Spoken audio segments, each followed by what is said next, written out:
So let's dive into a recent, really free-flowing Q&A with Donald Trump. What made this whole thing so interesting is that the questions were totally unscreened. I mean, it was raw, it was unpredictable, and that's what we're going to break down. And he didn't waste any time setting that tone. Right from the jump, with this opening line, he was basically throwing out the rule book, signaling, hey, nothing is off the table here. So where did things kick off? With a huge topic, of course, money. The big question on the floor was, in this kind of crazy landscape, where should you be putting your money in America today? And the very first question, man, it cut right to the chase. It was basically asking for a one-sentence investment plan for the entire world. No pressure, right? His answer was, well, it was a fascinating pivot. You hear the name Trump, you think real estate, right? That's the family business. But he immediately pointed somewhere else entirely. Artificial intelligence. He said the field is just going crazy, talking about 24-year-olds in T-shirts becoming multi-billionaires from what he called a little contraption. And to really hammer home just how crazy this AI boom is, he threw out a pretty staggering number. He said that the talent war is so intense that some of the top people in AI are getting signing bonuses of up to $100 million. I mean, that's pro-athlete money. When you start talking about that kind of money and innovation, it naturally leads you to a bigger question, doesn't it? What kind of leadership does it take to actually build something like that? So the conversation shifted from business to the very idea of leadership itself. So when he was asked, what's the one leadership trait the world is missing most right now? His answer was incredibly simple, just one word: winning. His whole argument was that success is the foundation of leadership.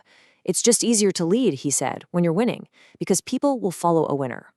And he had a perfect example to back this up, at least in his mind, the legendary football coach Vince Lombardi.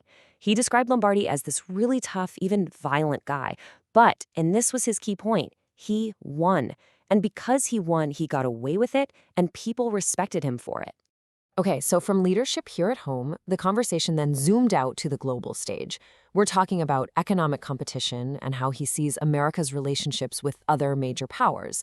His take was basically this: the US, it's the hottest country anywhere in the world by far.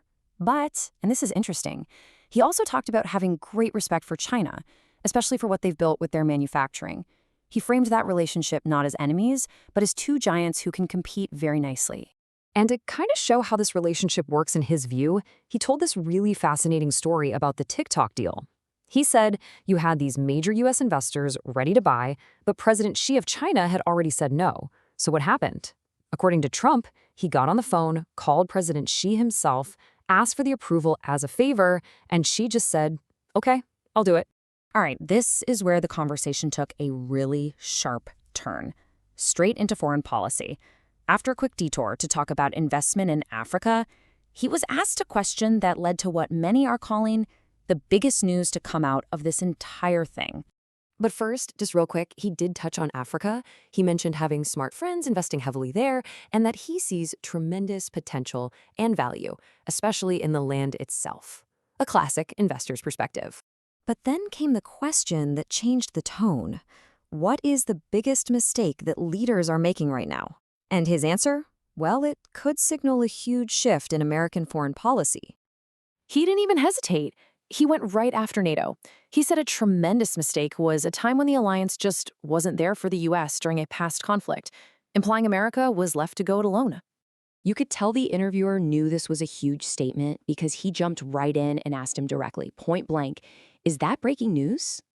And yeah, his response pretty much confirmed it. He laid out this whole new kind of transactional view of the alliance with a simple question. Why would we be there for them if they're not there for us? That is a profound break from how the US has viewed that alliance for decades. So for the home stretch of the Q&A, the focus got a bit more personal. It turned inward, toward his own legacy and, you guessed it, his long-running battle with the news media. And to really frame that battle with the press, he put a single number on it: 96%. He claimed that a full 96% of the stories written about him during his time in office were negative. And his logic from there, at least in his view, is pretty simple. He said if he could win an election with that much negative press, it can only mean one thing: that the media has no credibility with the public anymore. And that brought everything to the final and maybe most personal question of the day. A chance for him to say for himself how he wants the history books to remember him. And his answer revealed this really interesting, almost self-aware contrast. He flat out acknowledged that, yeah, it doesn't seem it right now, but what he truly wants his legacy to be is that of a great peacemaker. He wrapped it all up by saying he believes he saved millions and millions of people by keeping the U.S. out of new wars. And so this whole unfiltered conversation ends on a really compelling paradox.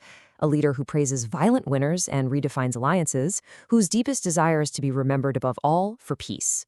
The real question is, can both of those things be true at the same time?